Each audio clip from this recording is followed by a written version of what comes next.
Hello, welcome back. Let's continue our journey in this bits manipulation in the CSAPP datalab project. In this video, we're gonna solve this logical shift if problem. As always, I copy the problem description on the left side. Let's first try to understand what it's asking us to do. So the input of the function are two integers, and we are supposed to shift the integer x to the right by value of n here. Here, this shift is a logical shift. Let's first recap what does it mean. So in C or most of the other programming languages, the provided redshift operators like this one is a arithmetic shift. What it means is that when we do the redshift, the vacated positions on the left side will be backfilled by the sign bit of the integer. Here, the sign bit is either 0 for positive number or 1 for negative number. Let's take a look at example.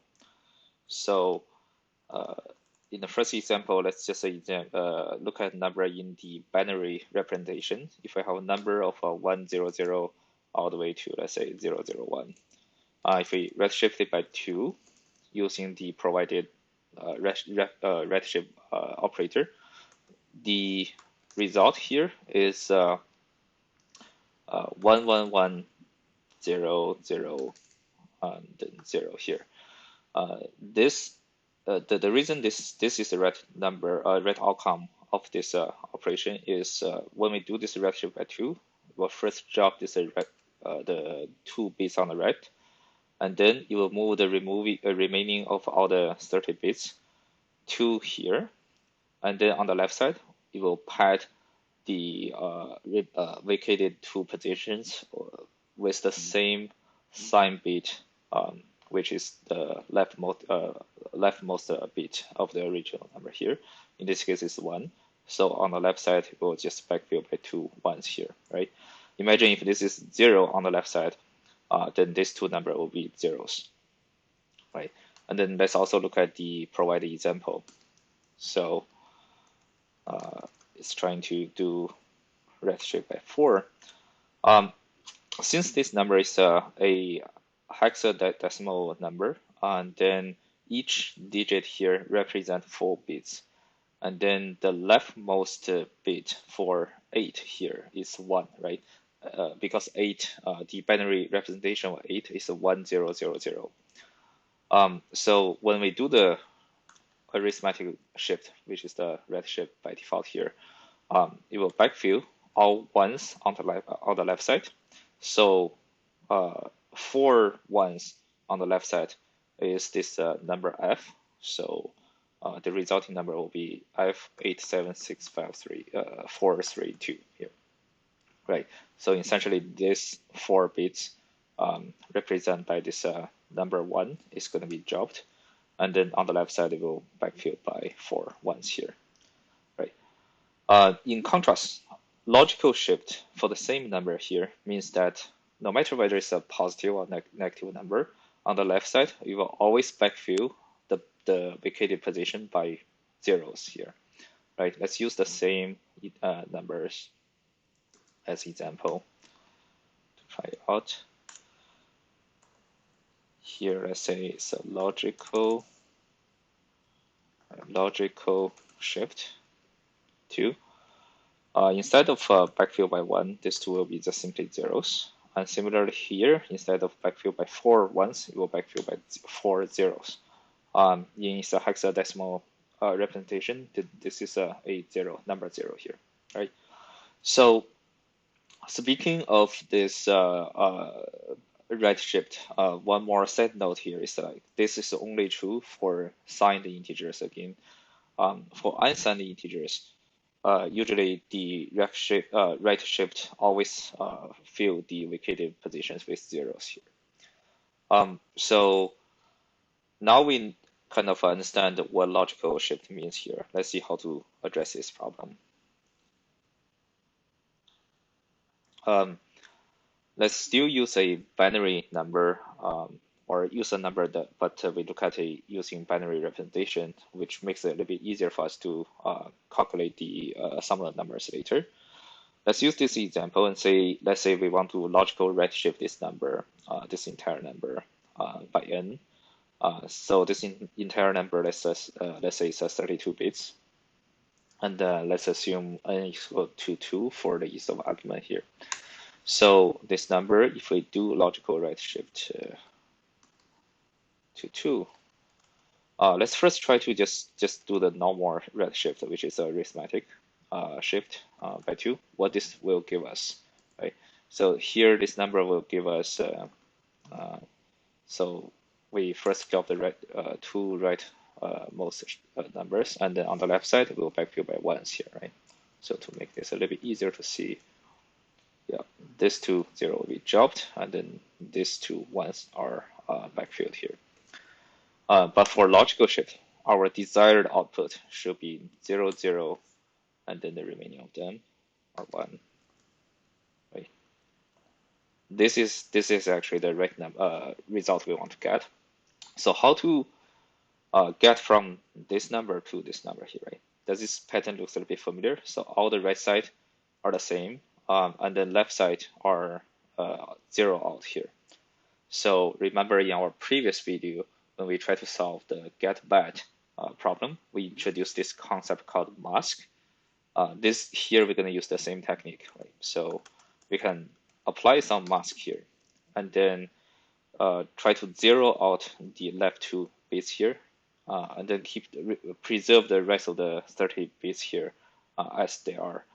So this mask should be something like 0, 0, and then all the way ones for the remaining of the 30 bits. Right. So if we apply the bit level AND operation for the regional number with this mask, then we get the desired results. So now the whole problem becomes, how do we get this mask, right? So remember, this mask is not a fixed or static value. It is actually dynamically generated by based on the number of n. So the number of zeros here equal to the value of n, right? If n is equal to 4, here on the left side we should have 4 zeros, and then remaining of the 28 bits should be 1. Right? So now this question becomes how to generate, right? How to generate the mask here. So how to generate dynamically, how to generate the mask dynamically based on n. So n here, cool. So let's take a closer look at this mask number.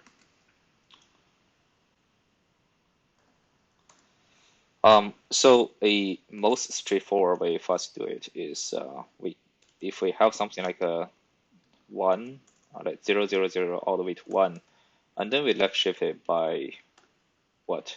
This is how many ones we need? We need 32 minus n 1, and since we already have 1, so we actually need 31 minus n to generate this number, right? So essentially we have 1 ones on this base number, and then in total we want 32 minus n 1, and then we basically left shift it by 31 minus n, right? So if we were able to do this, then this will just directly give us the desired mask. The thing is, this problem doesn't allow us to use minus sign here, right? Only legal operations are listed here. So then how do we generate this number? So this path doesn't seem so promising.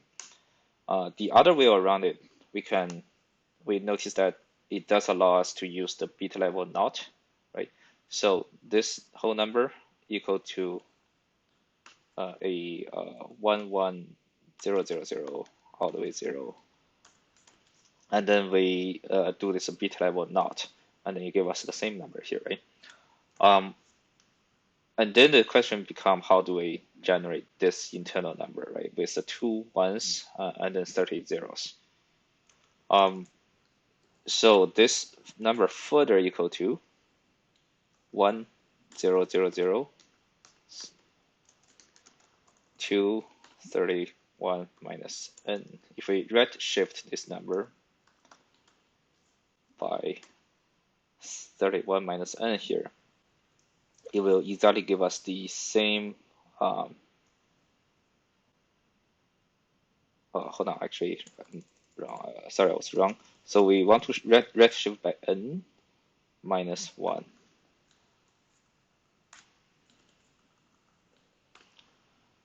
So the reason is like we want, overall, we want n number of ones on the left side. And here we already have 1 on the left side, one ones on the left side. And then we only, if we do the arithmetic redshift by n minus 1, then we add additional n minus 1 ones on the left side, which is equal to, which give us this mask here, right?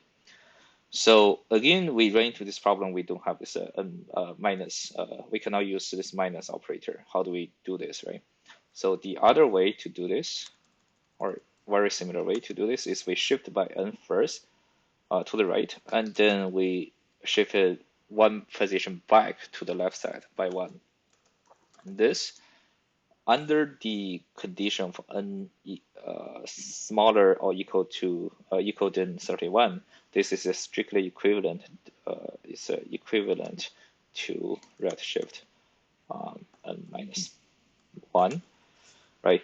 The reason that n has to be smaller than or is smaller or equal to 31 is if n is actually 32 or larger than 32, this number, after we do this redshift, is gonna be all the way 0. No matter how much we, like, it doesn't matter if we do the left shift by 1 again, then this number, resulting number will still be 0. Then in that case, the mask won't be correct, right? So, but luckily this problem already bounded number n to be at most 31. So this equation is always true, right? So now, with this equation, we are able to dynamically generate the right mask we want here. One last step is, in addition to the restrictions here, there are actually some other restrictions listed out in the source code, which one of them is we cannot use a large number like this. Let me show you that. So here on the right side of the source code open, if we search for 0xff, here, in this few lines here, say we can only use integer constants from 0 through 255. We are not allowed to use big constants that larger than 255 or smaller than 0, right? But in this case, this is a larger number, like smaller than 0. So we cannot directly use this constant number. The other trick we can do is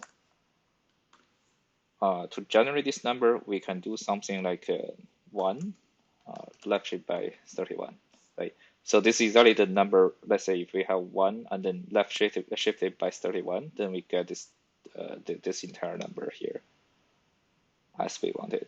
So the remaining are the same. Cool. Now this is like the same as the mask we want to generate it to be generated dynamically, and then it conforms to all the restrictions we have here in the problem description. Now let's try it out on the code. Okay, let me get back to here. Okay, essentially the first thing we want to do, we want to generate a mask here, right? So in our equation, so it will be 1 left shift by 31, and then right shift by n, left shift by 1 here. In the return value, we want something as x right shift by n first, and then we want to apply the mask, right? Okay, let's save it and try it out. Make btest to compile the file, and then let's run btest -f logical shift. Cool. So we actually got this problem solved in one shot. It passed all the test cases, and we get all the points here. Before we wrap up, let's also do the DLC check to see how many operators we are using and whether we violated some syntactic kind of restrictions here. So bits.c. Okay, so it doesn't give us any error, and then it's reporting that we are using 6 operators. The maximum allowed operators are 20, so we are well within the range here. With that, we can wrap up in this problem. I will see you in the next video.